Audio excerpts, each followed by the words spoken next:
भारत देश जवान हो रहा है। भारत की औसत उम्र आज मात्र 29 साल है। लेकिन हमने इस युवा भारत के लिए किया क्या? मैं आपको बताना चाहूंगा कि भारत में दुनिया की सेकेंड हाईएस्ट स्टूडेंट पॉपुलेशन है। अगर आप प्राइमरी, सेकेंडरी और हायर एजुकेशन को जोड़ लें तो कुल मिलाकर 31 करोड़ आबादी भारत देश की स्टूडेंट्स कहलाती है, यानी कि पढ़ाई लिखाई का काम करते हैं। लेकिन उन युवाओं के लिए हमने किया क्या? मैं बताना चाहता हूं कि इस व्यवस्था ने, इस सरकार ने उन लोगों के लिए क्या किया। 2 आईपीएल हैं सर इस देश में। एक आईपीएल है जिसमें गेंद और बल्ले का खेल होता है, जिसे कहते हैं इंडियन प्रीमियर लीग, और दूसरा आईपीएल है जिसमें युवाओं के भविष्य के साथ खेल होता है, जो है इंडियन पेपर लीग।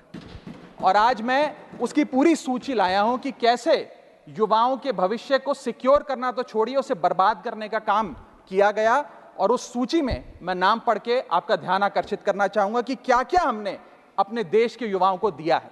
पहला, व्यापम स्कैम। दूसरा, यूजीसी नेट पेपर लीक। तीसरा, Telangana secondary school certificate examination Hindi paper leak. Assam HSC LC general science paper leak. Uttar Pradesh लेखपाल recruitment exam paper leak. Rajasthan forest guard recruitment exam paper leak. Bihar public service commission exam paper leak. Gujarat head clerk exam paper leak. SSC CGL exam paper leak. UP TET exam paper leak. Rajasthan university paper leak. UP PSC paper leak. Maharashtra HSC exam chemistry paper leak. UP police constable qualifying exam paper leak.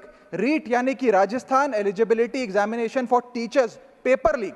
Haryana police constable exam paper leak. Himachal Pradesh police constable exam paper leak. Railway recruitment board group D exam paper leak. Odisha teacher eligibility test paper leak. Assam police recruitment exam paper leak. Bihar board का 10वीं कक्षा का भी examination paper leak. Telangana SSC exam paper leak. Karnataka SSC LC exam paper leak. Delhi university law entrance exam paper leak. Jamia Millia Islamia entrance exam paper leak. UP board exam mathematics और bio का paper leak. Rajasthan teacher recruitment exam paper leak. और इस साल का NEET का 2024 का paper leak.